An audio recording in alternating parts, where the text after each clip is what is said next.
Good morning, students. Myself, Karthik K. Patel, lecturer in Electrical Engineering Department, VPMP Polytechnic. Subject name AC Circuit, Unit 1 AC Fundamental. Topic name How alternating EMF is generated. Objective of the session Introduction about the AC supply, how to alternating EMF is generated, waveform of alternating EMF, basic alternator, and summary of the topic.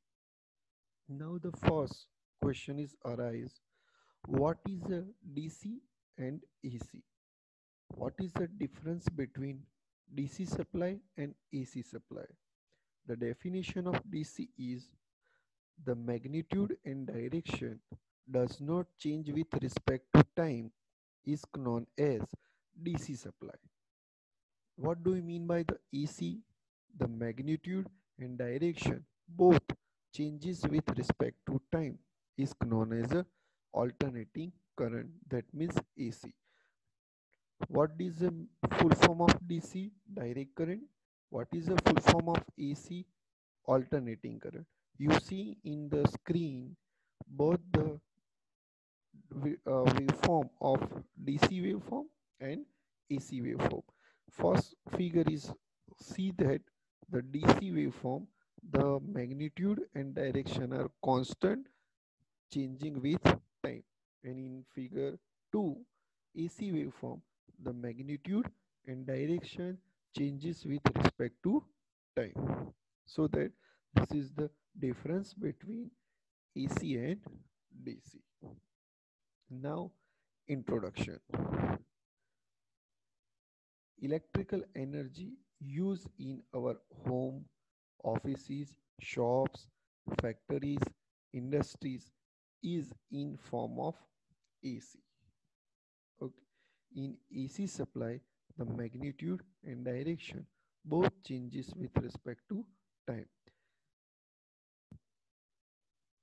Mostly આપણે આપણા routine લાઈફની અંદર જેમ કે આપણું ઘર, office, school, college, industries, commercial buildings, આ બધાની અંદર આપણે જોઈએ તો આપણે એસી સપ્લાયનો યુટિલાઇઝ કરીએ છીએ. આપણે આપણા ઘરની અંદર પંખો, રેફ્રિજરેટર, ટ્યુબલાઇટ, બલ્બ, આ બધું જ જે સપ્લાયથી ઓપરેટ થાય છે એ એનર્જી જે છે એ ઓલ્ટરનેટિંગ કલર એનર્જી છે.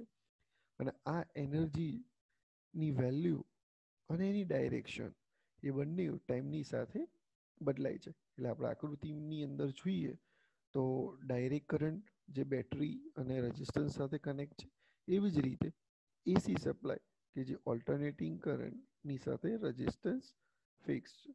પણ જ્યારે આપણે ફિગર 1માં જોઈએ તો જેની અંદર કરંટની ડાયરેક્શન શું છે? ફિક્સ છે. જ્યારે ઓલ્ટરનેટિંગની અંદર કરંટની ડાયરેક્શન બદલાય છે. એટલે આપણે વેવફોર્મની અંદર જોઈએ તો વોલ્ટેજ હોય કે કરંટ જે 0થી સ્ટાર્ટ થાય છે, પછી મેક્સિમમ જાય છે, ફરી પાછું નેગેટિવમાં જાય છે અને નેગેટિવમાંથી પોઝિટિવની અંદર આવે છે. એટલે આ જ રીતે મેગ્નિટ્યુડ અને ડાયરેક્શન ટાઈમની સાથે બદલાય છે. Now next topic and most important topic, how to alternating EMF is generated. This is the most IMP questions in GTU. So what do you mean by the alternating EMF is generated? So an alternating EMF can be generated either by rotating a coil within the stationary magnetic field or by rotating a magnetic field within a stationary coil. એટલે magnetic field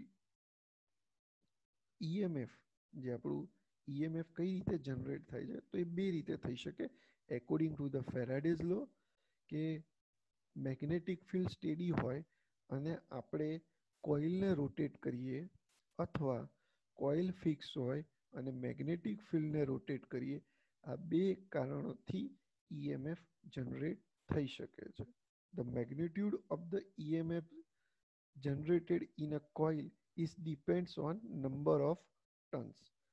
strength of the magnetic field and speed at which the coil or magnetic field are rotated.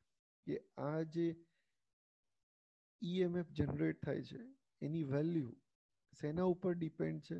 તો આપણે જે આકૃતિમાં તમે જુઓ છો કે આ જે કોઇલ છે એ કોઇલના નંબર ઓફ ટર્ન્સ, એની સાથે સાથે કેટલું મેગ્નેટિક ફિલ્ડ છે અને કેટલા સ્પીડથી આપણે કોઇલને મેગ્નેટિક ફિલ્ડની અંદર ફેરવીએ છીએ એના ઉપર ઓલ્ટરનેટિંગ EMFની મેગ્નિટ્યુડ, દેટ મીન્સ કે વેલ્યુ ડિપેન્ડ્સ હોય છે. આ આકૃતિમાં આપણે જોઈએ તો સૌથી પહેલા ફિગર એ, ફિગર બી, ફિગર સી અને ફિગર ડી આપેલી છે. ઉપરનો જે પોર્શન આપેલો છે એ ફ્રન્ટ વ્યૂ છે અને નીચેનો જે પોર્શન આપેલો છે એ ટોપ વ્યૂ છે. ટોપ વ્યૂમાં આપણે જોઈએ દેટ મીન્સ કે આપણે કોઇલ મૂકેલી છે ગોળ રાઉન્ડની અંદર. તો આપણે ફ્રન્ટ વ્યૂમાં જોઈએ તો અત્યારે આપણને શું લાગે છે? સ્ટેડી કન્ડિશનમાં. પછી કોઇલને એન્ટી ક્લોકવાઇઝ મેગ્નેટિક ફિલ્ડની અંદર ફેરવવાની છે. તો ધીમે ધીમે આપણે મેગ્નેટિક ફિલ્ડની અંદર ફેરવીએ છીએ. બીની અંદર ફરે છે. સીની અંદર જોઈએ તો શું થઈ ગયું છે? મેગ્નેટિક ફિલ્ડની સાથે સાથે પેરેલલની અંદર છે અને ફરી પછી શું થાય છે? રોટેટ થાય છે. તો when we seen that when the conductor is moved in a magnetic field or when a magnet is moved near a conductor, the current flow in a conductor. તો જ્યારે આ કોઇલ અથવા કંડક્ટર મેગ્નેટિક ફિલ્ડની અંદર rotate થાય છે ત્યારે કંડક્ટરની અંદર કરંટ ફ્લો થાય છે. આ જે કરંટની વેલ્યુઝ છે એ શેના ઉપર ડિપેન્ડ છે? તો પહેલું, speed at which the conductor experience at changing magnetic field. Second, number of coil make up the conductor. And third one, position of the plane of the conductor with respect to magnetic field. એટલે આ ત્રણ condition પર EMFની value, that means કે કરંટની value depend છે. હવે આપણે જોઈએ કે કઈ રીતે મેગ્નેટિક ફિલ્ડ પ્રોડ્યુસ થશે. તો આ જે ઊભી લાઈનો તમને બતાવી છે આકૃતિમાં એને કહેવાય મેગ્નેટિક ફિલ્ડ અથવા ફ્લક્સ. અને આ જે ચોરસ તમને દેખાય છે એ શું છે? કોઇલ છે. એટલે આપણે કોઈ સપોઝ એવું ધારી લઈએ કે નંબર ઓફ ટર્ન્સ વાળી એક કોઇલ આપણે મેગ્નેટિક ફિલ્ડની અંદર પ્લેસ કરીએ છે. આ જે મેગ્નેટિક ફિલ્ડ છે એ કેવું મેગ્નેટિક ફિલ્ડ છે? યુનિફોર્મ મેગ્નેટિક ફિલ્ડ છે. That means constant magnetic field છે, જેનું મેગ્નેટિક ફિલ્ડ જે છે એ કેટલું છે? Flux weber. હવે આપણે આ જે કોઇલ છે એ કોઇલને એન્ટી ક્લોકવાઇઝ ડાયરેક્શનની અંદર, બરાબર છે, એન્ટી ક્લોકવાઇઝ ડાયરેક્શનની અંદર આપણે ફેરવીએ તો આ મેગ્નેટિક લાઇન્સ જે છે એ શું થાય? કટ થાય.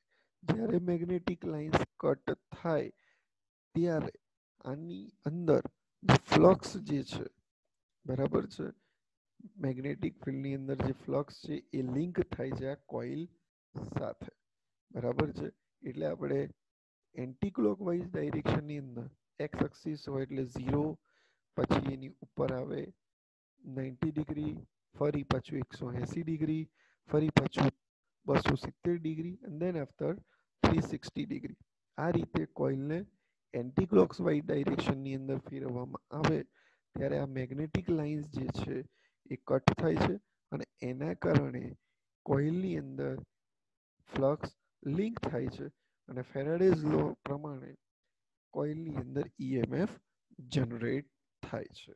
હવે આપણે એનું ઇક્વેશન ડિરાઈવ કરીએ તો આપણે જોઈએ કે સપોઝ કોઇલ જે છે એ થીટા એંગલે પ્લેસ કરી છે. કેટલા ટાઈમ માટે? ટી ટાઈમ માટે. એટલે એનું ઇક્વેશન થયું ઓમેગા ટી. ઓમેગા એટલે angular velocity, T means time. In the position the component of the flux along perpendicular to the plane of the coil. એટલે આ જે ફ્લક્સ છે એ આપણે ફિગર ની અંદર જોઈએ તો અત્યારે આ જે કોઇલ મૂકી છે એ કેટલી છે? થીટા એંગલે પ્લેસ કરી છે. એટલે એનું ઇક્વેશન થયું flux maximum cos omega t. Hence, the flux linkage of the coil at this instant is equal to number of turns of coil multiplied by flux linkage.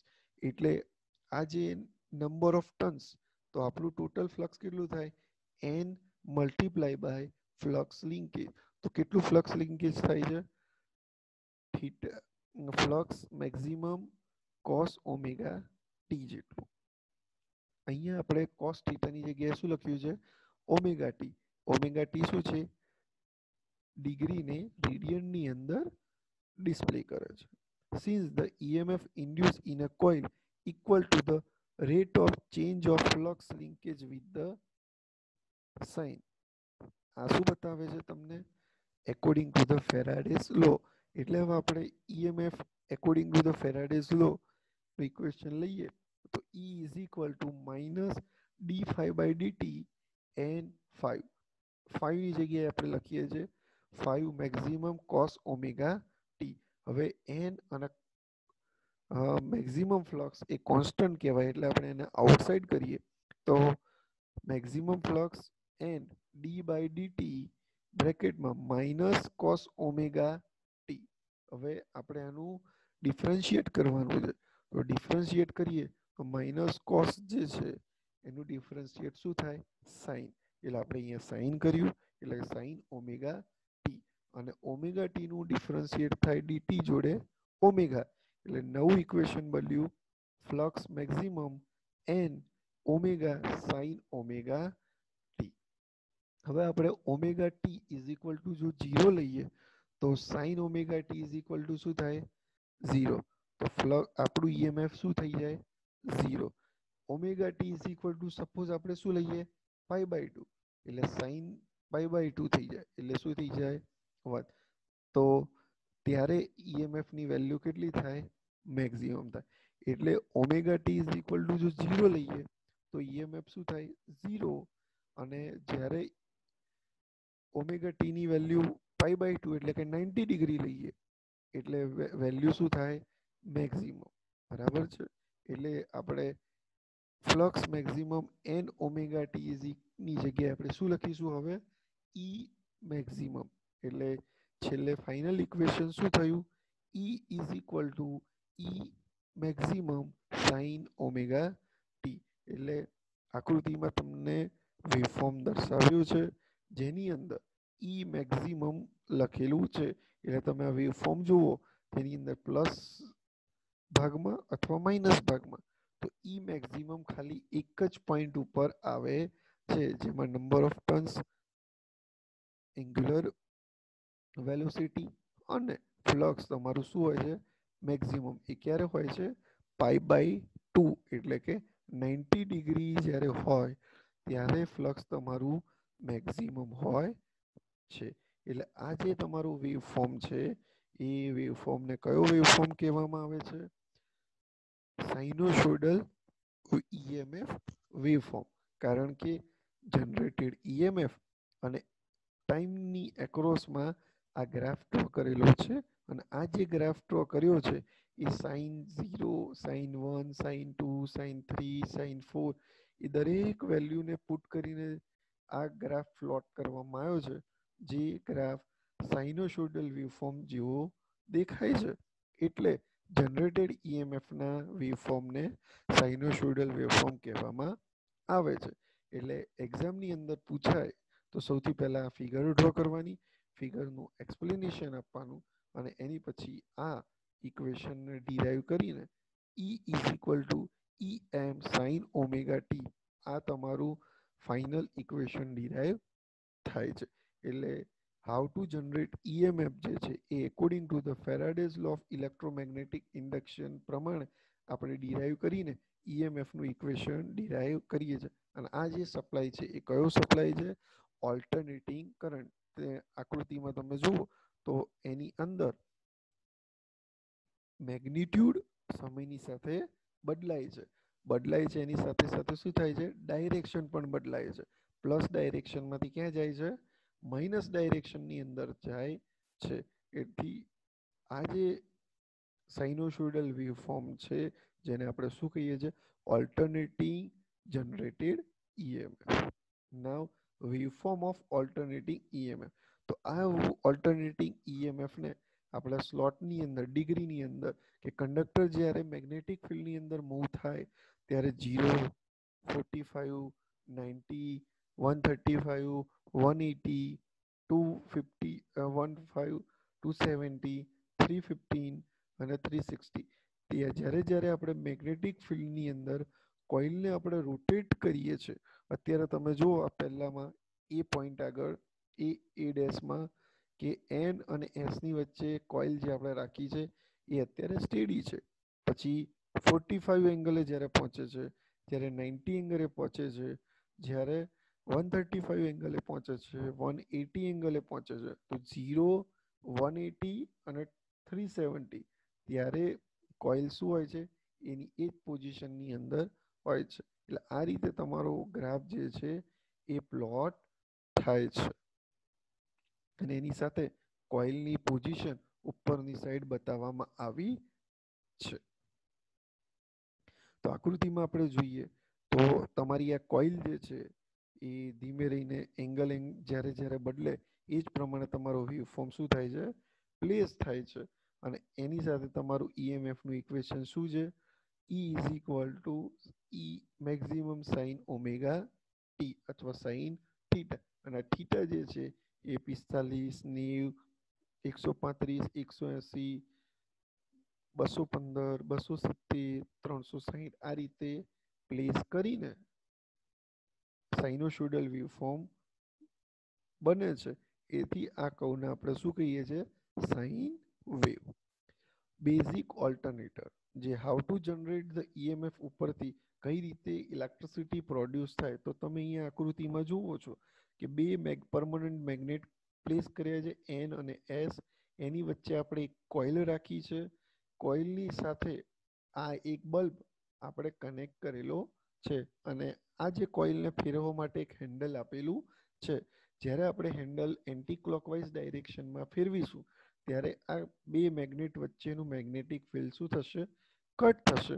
અને મેગ્નેટિક ફિલ્ડ કટ જ્યારે થશે જેના કારણે કોઇલની અંદર current pass થશે અને એ current બહાર નીકળે એટલે ઈએમએફ જનરેટ થાય અને એ ઈએમએફ જે છે એ આપણે બલ્બને આપવામાં આવીએ તો બલ્બ શું થાય, ગ્લો થાય.